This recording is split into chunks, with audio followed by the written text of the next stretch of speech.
Hey guys, right, so this is the set that's inspired me to do this tutorial today, and this is the demo that I will be showing you. So I used slightly different colours for the feather. I used 2 coats of Romeo, such a lovely colour. I use it all the time for French and the base of lots of nail art, but you can use another base if you wanted to. I then went in with all these different colours, which I will show you now. And I just put a medium-sized dotting tool, a mount, on my feather. So that's my medium-sized tool, and wiping in between on the cotton wool. I don't know if you can see that there in the background, but I'm wiping in between so that I don't have all my colours turn brown. And using a fine striper brush, I start off at the top and then bring all those colours down to make the centre, the sort of stem, if you like, of the feather.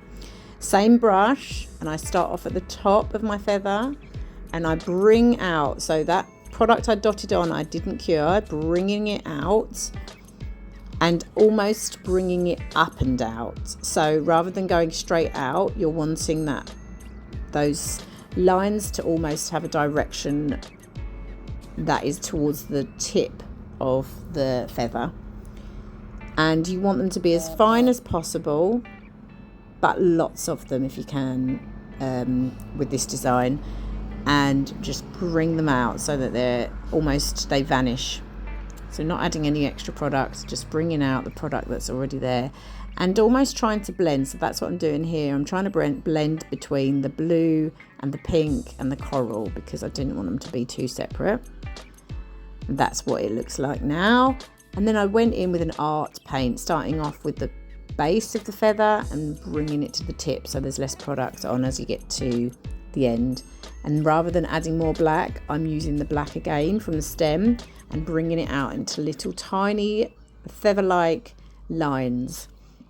You want them to be just as long if you can, but you still keep them thin and don't add more product, and then make sure you've still got your stem at the end. And that's how that turned out. And then I went in with my original top coat, which is my favourite top coat. Float it on. Don't be stingy with top coat. You don't want to see the separation with the design. And then cure that. And this is what we ended up with. And I'm going to show you again what I did on my client. Slightly different colours. And I used Popcorn Party on the other nail.